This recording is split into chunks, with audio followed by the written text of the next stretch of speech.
Hey guys, my name is Robert Strada. Today I'm going to show you my opinion on facial expressions that are going to have you make an amazing first impression, as well as facial expressions that are going to have you make a terrible first impression. Quick disclaimer, I know it's nighttime, I know the lighting is terrible, I'm trying my best. All right, you got some candles over here, you have a nice light right here. Again, doing my best when I get to film, okay? Now, number one, my goal is to show you why facial expressions, you should even give a crap about it and why it's so important.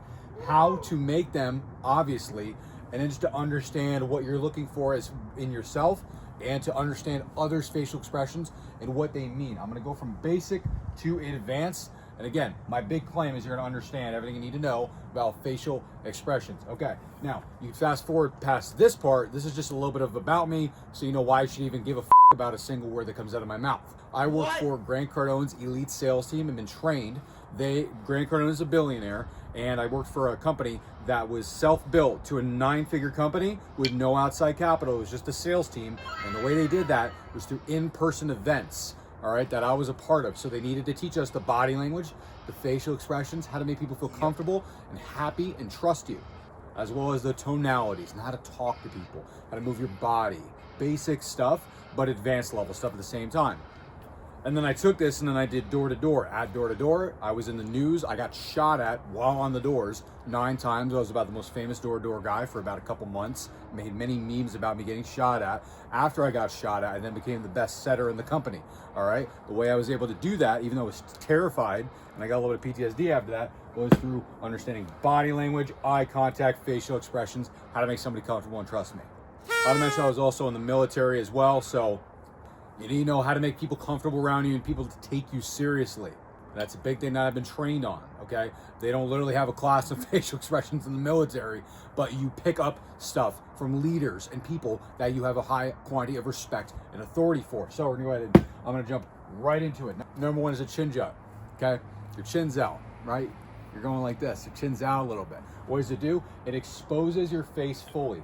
It stabilizes eye contact, and it signals alignment and confidence. It makes you look more confident. If you have somebody whose jaw is protruding, not so much to the extent that it's weird, but a chin jut, okay, it just signals confidence. That's gonna be number one. Number two, this is what I'm more excited about, I wanna talk about, is a head tilt, all right? If I'm gonna talk to somebody, I'm tilting my head. Hey, how you doing? Like, how you doing, okay? See how I'm tilting? I'm showing you my carotid artery. What it does, listen to me. This was taught as well in a book by Joe Navarro, an FBI negotiator who had to study body language. I'm going to put his book all about body language, how to read body language, and how to increase trust in the description.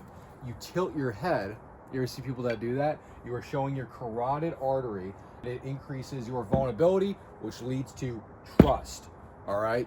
It naturally, when I tilt my head and I'm going towards you, you naturally trust me and like me more. It's a subconscious thing because I am showing my carotid artery. I'm becoming more vulnerable. Think about it. Why do people even do handshakes? I want you to imagine it.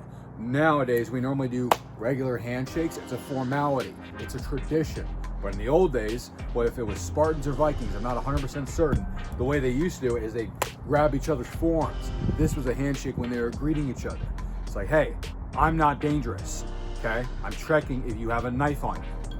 Fun fact, that's where handshakes come from. That's why they exist. So a head tilt is a part of a trust. And you're gonna use these in combination. And I'm gonna show you so you don't look like an idiot. Next, eyebrow flash. Hey, what did I just do? I just did this, okay? I'm doing it while bobbing my head up and down. And it creates instant social alignment. It creates ability for them to like me, okay?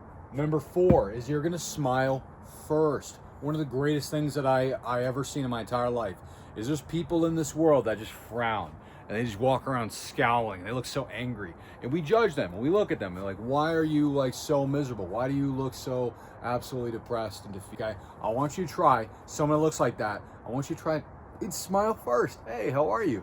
And you'll see some of the most scowling people just light up because you smiled first. Smile first. Show people love, okay?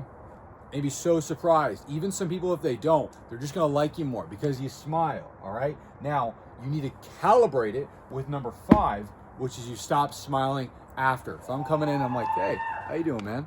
Doing good, okay? And then once you're talking, you don't need to sit there and smile the entire conversation. You don't just sit there just like this, okay? It just looks fake. It just looks really weird. Like, you would probably wouldn't trust me if I was just smiling throughout the entire video. It would just look freaking weird, you know? And I just keep smiling when I'm talking, and I just look like I just want your money, or I want to manipulate you, okay? You look like an idiot, you look like a salesman, or you look like you have an agenda, all right? Nobody wants to be a part of your agenda, right? On top of that, when you do smile during the conversation, when they say something, you can just maintain a stoic face like this during the conversation. It's okay. You don't even need to be a bobblehead like this, like when they're talking. You don't need to like, no, just be stoic, dude. All right, straight face. And then when they say something that does make you want to smile and you laugh, it means that much more, right? It actually means something. Number 6, I would be remiss to talk about facial expressions because the objective is to create good first impressions. I'd be remiss if I didn't talk about tonalities briefly. Loud tonality, okay? This signals confidence in resources. Those that have great loud tonalities when they talk to people and they don't seem at all bothered by it, they are going to convey more confidence, all right? And number 1, I need to make this very clear. It is the hardest one to do. Sure was for me. It was the hardest to convince myself to talk louder than I normally talk. But I will tell you what, it is the most important. And I also learned this from another book called Cues by Vanessa Edwards. Vanessa Edwards talks about how loud tonality is honestly one of the most important ones, but it's the hardest one for her to do. Okay? Loud tonality. Think about one of your idols, some of your idols that talk loud. You subconsciously, maybe now that I point out consciously, you subconsciously are like, dude, this guy has a lot of conviction and confidence. And you're also going to want to go slow. Train yourself to go a little bit slow. You should feel like you're going way too slow. It should feel silly, all right? If that is how slow you're going, you are doing it correctly. People will look at you. On top of that, notice what I'm also doing subconsciously now. I'm doing downward inflection. Okay, if you don't know what a downward inflection is, here's an upward inflection. Upward inflection. Do you know what I'm talking about? Do you guys know? Huh? It's upward? I can't even really do it that good. Okay, guys? Like, do you know what I'm talking about? Right? No, it would be weird if I did that. I do downward flexions almost too much. Right? I do them all the time. Again, I made a whole video about eye contact, number 9, but I would be remiss, first impressions, if I did dismiss eye contact. Number 1, bug eyes. If you're looking at someone trying to make good first impression, your eyes are really wide like this, it's gonna be weird. Some of you guys have way worse bug eyes than the others. So what you want to do is you want to squint. Again, look at my other video on how to do this, but you're kind of going to squint a little bit. And you notice, if you go back and you rewind, you notice that I do this the entire time. It's almost like you're trying to scowl. Like, this is almost a look that you think you should be doing. But then you unscrunch your cheeks and you just have hunter eyes like this. And you can still raise your eyebrows, right? In my other video. But this is a part of what you're going to do in order to not look like an idiot. So, another thing too, we're talking about eye contact. We're just talking about eye contact for a second. You're going to look from the left eye to the right eye. Why? Because when you look at someone straight in their eye, in one eye, right, and you're looking at it for the whole conversation, because you understand how important eye contact is, you're going to start, here's what's going to start to happen to your eyes, okay? It's like a muscle, and it's going to start to strain, and it's going to go like this when you look at one eye. So what do? You don't break eye contact. You just look from left eye to right eye, left eye to right eye. I do it this fast. You don't have to. Yeah! Trust me, it does not look weird. All this stuff, like hunter eyes and looking from left eye to right eye, you will think most of this is going to look weird when you do it. But I'm telling you, it does not. And if it does, guess what? Make it, it's okay. Cross it. Find the boundary. Be awkward. Because otherwise, if you don't cross that boundary, you're gonna, if you keep doing what you always do, you're gonna get what you always got. So you gotta try something different. And this is, again, a differentiator. This is not what everybody's doing. If you look at this and it makes you cringe a little bit, you're like, dude, I don't see other people practicing this. Guess what? It's because they're not the 1%ers. I'm not calling myself the 1%er, but I'm saying that I'm studying tactics and implementing them slowly from the people that are the 1%ers. What are the 1%ers? Charisma, confidence, people that have great amounts of success, whatever you define success. Okay, so let me go ahead and go back into it. Don't turn your head so fast. This is, again, to do with a little bit of eye contact. Again, this is a little bit of my other video, but let's say that you're doing something and someone says, hey, Strata, okay? I'm not going to immediately be like, huh? What? And I'm not going to look at them right away. Like, what's up? Imagine someone says, hey, what's going on? And I don't look at them for a second. What's going on, buddy? What's up? Maybe I take 3 to 4 seconds before I look at them. Yeah, you know, I'm just kind of doing my reports right now. Or maybe I don't even look at them at all. All right? If I'm looking at one person, let's use the camera for reference. If I'm looking at one person and another person, hey, I need to talk to you. I'm still looking at this person while this person is talking to me. And I said, yeah, I'm going to get you in a minute. I got to talk to Josh for a second there. Okay? So Josh, like I was saying, and imagine I'm maintaining my stance and I'm maintaining eye contact with him. That's powerful. That's the power of attention. One of those almost semi-manipulative things if you use it the wrong way. But it's important to know that. What? Choose your attention. Number 11. When you're talking, you look away strategically. All right, this is again part of my eye contact video, but I actually didn't even dive into it as deep as I should have in that video. So if I'm talking to you the entire time, eye contact is good. Want to make it 85 to 90% of the time, 95%, but see, like strategically, I'll look away.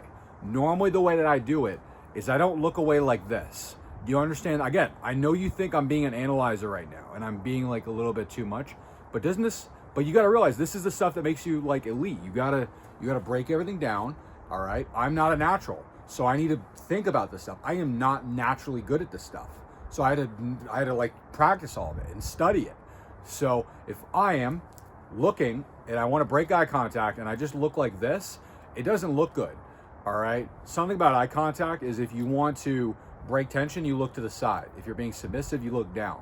You could also look up. Okay, but what I like and what I studied. Actually, John Bernthal taught me this, the actor from The Punisher, is you'll notice that when he looks away, he moves his head when he talks. So what you could do is you could talk, and now I'm moving my head when I talk. You know, to be that dramatic about it, you could be a little bit more calibrated, but strategically on a word, I'm gonna just break my head, and I'm gonna look left or I'm gonna look right. Maybe I don't need to go right, I can go down, okay? But that's how you break eye contact during a conversation, and it still looks confident. All right, now we're gonna go ahead and move on. Number 12, move head while you're talking. All right, what am I saying? Is I'm saying that when I'm talking, this is something that makes people look a little bit more intense, but if you do it like a little bit softly, you can tune it. I'm moving my head with each word that I say, and I'm also moving my hands. Now, you have your own speed, your own pattern to do your gesticulations and your head movement, but this was a big game changer for me because I'd be in a lot of conversations and I'd be like this, or I'd be talking with my hands and I'd be like, there's something wrong. Like something is just wrong with this image, right? I'm like, why am I not like getting people's attention? Or if I'm not moving my hands at all, I'm just talking like this. There's something kind of weird about it, right? Right, it's because you just need to be a little bit more animated. The way you get animated is I'm moving my head while I am talking. I'm moving up and down, I'm moving to left and right. I'm breaking my eye contact strategically. I'm smiling first, all right? I'm doing all the things, all right? Number 13 is that, well, we just covered that. That was what John Bernthal was talking about, is that you move your eyes with your face, okay? Number 14, if you are not talking, you only move your eyes. I want you to picture either Michael Corleone or Thomas Shelby. If you watch Peaky Blinders, that's Thomas Shelby. If you watch The Godfather, which I believe everybody in this world, if you live in a first world country, should have watched The Godfather, you have Michael Corleone. Imagine him. Do you think that he's like moving really quickly and he's like moving his head around? Like these people, I want you to imagine a fidgety person that they're nervous and they're walking around a room. All right, I'm in a still stance and I'm just like looking at them and my eyes are moving, but my head is not moving. My eyes are moving with them. I hope I'm explaining it the right way. That's the reason why I need to give you these two idols. Watch a video of Michael Corleone or of Thomas Shelby, and you'll understand a little bit more of what I'm talking. I don't need to be a bobblehead, and if they're moving left or right, I don't need to like follow. It's a little bit more, it looks a little bit more masculine now. Okay, now number 15. This is potentially the most important thing that I'm gonna talk about in this video. I'm telling you, I'm gonna tell you exactly why in about 1 second. To catch your anxious energy in the moment, all right? So if I am in a conversation and I'm beginning to feel nervous, here's a common misconception, all right? People talk about reps, right? Massive action, but they don't talk about strategy. So when you feel a lot of anxiety, and you feel it in your body, this was taught to me by Vipassana, which I'll talk about in a second. You need to notice it, and notice where it's coming. You can notice this more with meditation. I'm not going to preach meditation, I personally do, but I'm telling you, if you notice the anxiety in the moment, catch it, and you say, I'm not going to be anxious. Why am I going to be anxious? Take a breath. You need a physiological relief. Take a deep breath. It's okay. Okay. I used to, every single time I made eye contact, I was the worst at it. So it used to be to the point where I would really look at someone and my eyes would just naturally start shaking, literally like this, left or right. And also, my family is inside. They're looking through the window and they're all like in front of me right now. They're all like dancing night. But you have to do this in the moment, all right?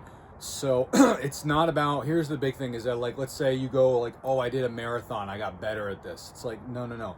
You need to catch your mind while you're in the marathon and the pain, and you need to correct it in the moment. When you do a Vipassana is a 10-day silent meditation retreat. There is no talking for 10 days, and there's no communicating with anybody, and there's no eye contact, and there's no journaling, and there's no eye contact with anybody. You are truly 100% alone meditating for 10 days. I will tell you that was one of the most miserable and also life-changing experiences ever. I was so goddamn miserable. I can't even tell you how miserable I was. But by the end of it, I felt extremely enlightened, all right? Not like super enlightened like Gandhi or something, but what I'm saying is that I was much more in tune with my anxiety, and I could understand it now, and I could see it coming up in my, it gave me awareness. And so I could start seeing, oh, that's specifically when it's coming up, and now I could correct it and notice it. And so when you do this over and over again, you're gonna notice that the eye contact becomes easy, and then this body language becomes easy because you're noticing it. Oh, I'm getting nervous again, I'm getting anxious. Let me just breathe and calm down.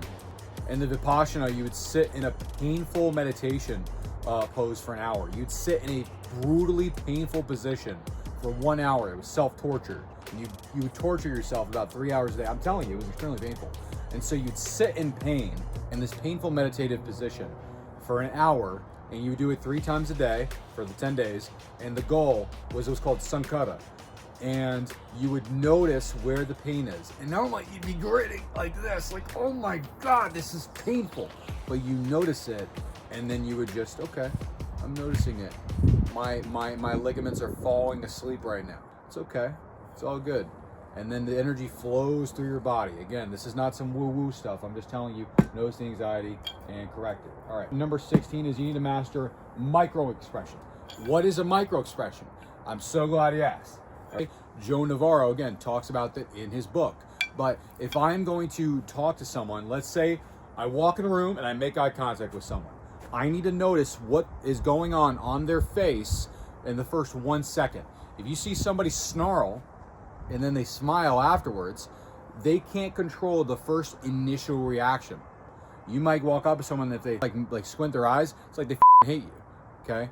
And if you notice yourself go up to somebody and then you were looking at them and their face is still like this, and then they smile afterwards, like, hey, like it takes them a second.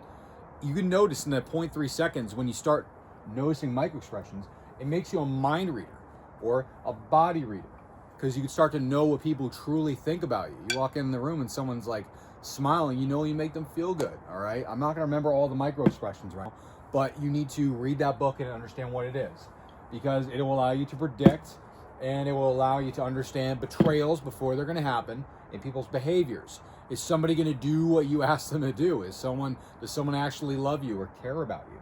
And it's gonna allow you to take corrective actions. If somebody is snarling at me, right, their nostrils flare, if you see like their throat flex or something happens, I don't know, or their eyes go like that, okay, there's many different variations, then I know I could talk to them, hey, I just want to like talk to you. Maybe not in the moment, but like a little bit later in a non-aggressive way. You should probably watch my video on how to have conflict and how to be good with conflict. You could correct it. Hey, like, I just want to make sure we're all good, by the way, all right? Why am I doing that? It's because I noticed their micro-expression. I noticed their facial expression. And then it will allow me to reflect. Why? Because I noticed their facial expression. Why does this person not like me? Why are they snarling? Number 17, again, learn how to read body language. I have a video on body language, but what that's going to do as well is you can correct in the moment, all right? Again, I'm remiss to talk about a video on first impressions if I don't talk about body language. You can't see my feet, but let's say let's say my feet are aiming this way and I'm talking to someone this way. If my feet are fading this way, that means naturally the person wants to exit the situation. Again, it's in Joe Navarro's book, all right? But you can notice certain signals like that, and then you could correct it, right? You could say, hey, you know what? I'm gonna let you go. I'll talk to you later, because you can notice they want to leave. Or you can correct it in the moment, right? They notice that they want to leave. Maybe it's because, you know, you could say, hey, I'm only gonna be like 60 more seconds, by the way, just so you know. And then you could tell them your point. And then whoop, you can see their feet change posture maybe. And then again, it allows you to reflect, all right? I noticed this person was getting uncomfortable in the situation. Why was their body language showing that they wanted to flee? Right? Number 18 is you're gonna combine your facial expressions with your body language. What am I saying? Is that my facial expressions being fantastic and my eyebrow flashes and all that is nothing if I'm slouching. Hey, what's going on, man? How you doing? No, I need my chest forward, shoulders back and down, all right? So that's why you're gonna watch another video as well. You want to combine all of that. It's the total package. Number 19 is that when you do these things, when you do like the eyebrow flash and you walk over, hey, what's going on, man? Like, you know, you combine it all together, the chin jut. You know, it's gonna feel awkward. It's gonna feel weird. It's gonna feel uncomfortable. All right. And if that's internal, if you internally feel that, that's good. That means you're pushing past your comfort zones. You're becoming a new person. All right. If you don't feel that, that means you're not pushing hard enough. It's truly a measuring stick. You are doing something that you do not normally do in order to get a result that you have not yet gotten. So you have to try something different, all right? The mentality that you're gonna feel during this, all right, is you're not really gonna care what other people think. But number one is gonna be, I'm the man, is what you're thinking. It's what's going through your head, all right? That's why you're doing all that. It's like, hey, you know what, man? I'm the man, all right? I'm confident. I'm the big boss. I'm the most confident version of myself, and I believe in myself. I have only one body on this earth. I'm not going to inhibit another body. I'm not going to be Arnold Schwarzenegger in his prime. I can't. I get this one body to exhibit until the day that I die, in the same brain and the same being in this universe. So I'm going to be as confident as possible, and I'm going to truly believe from the bottom of my soul that I am the man. All right? And number B is that I don't give a what you think. It's number 2. All right. Now those are the 2 mentalities. Okay. And that is what's going to allow you, the not caring about what other people think, to practice all of this and to get better at it and to mess up. And it's okay. And you know how you're going to calibrate? You're going to calibrate with the next 2. Calm down. Take a breath. It's okay. It is okay. You're all good. You're all good. Breathe. Box breathe. 4 in. Hold for 4, 4 out. Hold for 4. 4 in, hold for 4, 4 out. Breathe, calm down, all right? And then D, and this is the biggest sign of maturity, positivity, all right? Smiling. You're calibrating the not caring what people think and the knowing you're being a man with a ruthless positivity. You don't want to be a thug. Thugs don't get relationships. Thugs don't get what they want in life. They do to an extent, but it doesn't last in the old age. It doesn't like 10 years from now, that dude who's just a thug, just walking around, hey, you know what? I don't give a what you think, okay? He's not going to do that well in life. So that's why I need to calibrate with positivity, okay? And again, picture an idol that does this well. Whoever comes to your mind that is able to exhibit extreme confidence, they think that they are the man, and they don't care what other people think, but they're still positive. Think of whoever that person is for you. Who is it? Is it The Rock Johnson? Is it Arnold Schwarzenegger? I mean, it doesn't need to be controversial characters. I always think of controversial characters, but those are 2 wildly non-controversial people. Again, some of the side effects, people are going to start to dislike you if they see you doing new stuff. All right, this is, again, the big formula. First, it starts with dislike. After dislike, then you get hate. After hate, you get love and admiration. All right, this is very, very important. You have to understand this. There is no way around this. You start acting a little bit different. When you were the shy kid and you had really bad body language, you had no eye contact, and you're like this. And this was me, by the way. I need to let you know, this was me. Bad eye contact, looking down, no animation. I am telling you, I learned all this. If you don't want to believe me, that's fine. But when I did it, people started to dislike it. At first, it's a little like, okay, it's kind of weird. I don't know what's going on there. He's trying to be like a new person. And then eventually, it could be a call out. Hate, vehement hate, all right? Dude, what the fuck's going on with you? Like, what is this? Do you got like invisible lat syndrome? Are you like trying to look weird? Like, what's going on? Why are you getting all intense all of a sudden? And then you need to stroll right through them and be like, hey man, I'm gonna reinvent myself. I don't need your judgment, all right? And when they see that you have that IDGAF attitude, but you're still being positive, and you truly do have that confidence in yourself, eventually it's gonna lead to love and admiration, and they are gonna be your biggest fans. Think about, again, this is in another video, but I need you to think, who are the people that you admire the most in this world? I guarantee you hated them at first. Hated them, all right? I'm going to bring in a couple controversial people, okay? Because, I mean, you probably, some people don't get past the hate stage, so I have to bring up controversial people. Donald Trump, the President of the United States of America. I mean, I don't know, like, what kind of world we live in where we all just hate on the president. I mean, I read many history books. It was not like that during World War II. Let me tell you that, guys. This is a newer thing where we just hate our president, all right? We're so divided, all right? But I'm not going to talk about that right now.